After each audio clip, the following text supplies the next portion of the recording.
It's exciting to be into 2024, obviously a massive year for the team with the Cup later this summer here in Barcelona, but exciting times. A lot to get achieved in terms of getting the race boat on the water and then getting that for its paces and making sure we've got every ounce of performance from the boat as we go into racing and through the series itself. It's going to be a really fascinating period as we go through this AC42 boat testing. We expect to learn a lot through that in terms of just the nuances of this style of boat that will definitely help us when it comes to optimising the race boat later this summer. And the team has a lot of targets to meet, both on and off the water, between now and competition starts, and it's really on us to keep our heads down, keep focused and make those targets.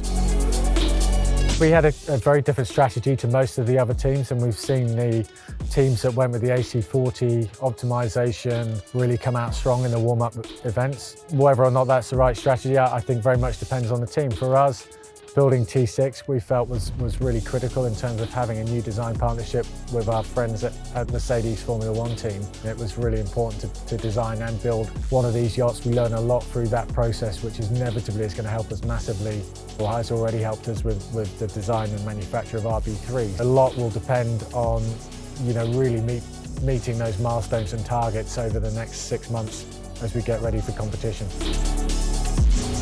There's a lot of talk about T6. Will we see T6 again? Ultimately, it's a test boat. It depends if we have components we want to test between now and the Cup. I can't say for certain that we won't see it again, but I'd say it's probably unlikely.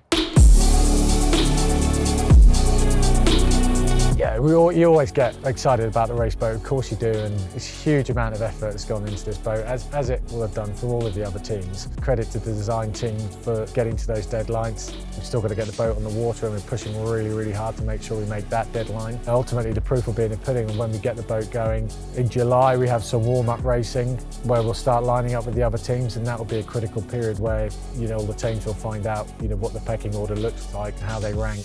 How can you optimise the boat between then and start of racing in the end of August? So that will be a very, very intense period for all of the teams and a massively exciting period. Of course we want to win the Cup. I mean, that's why we set the team up in the first place back in 2014. This is our third campaign. We've learned a huge amount. We've made a lot of changes over that period. Ultimately, it's on us to execute on these targets that we've set ourselves. If we can do that, I believe we've got a really strong team. We've got a strong chance. That said, it's going to be one of the toughest competitions in recent history of the America's Cup. So whoever wins it is really going to have their work cut out. We've got a team that's very strong. We've been through lots of ups and downs over the years. When you go through some of the setbacks, that's when you really find out if you've got a team, and we've certainly done that and come through the other side. And so I've got a lot of belief in this organisation that can keep pushing hard and get all the way.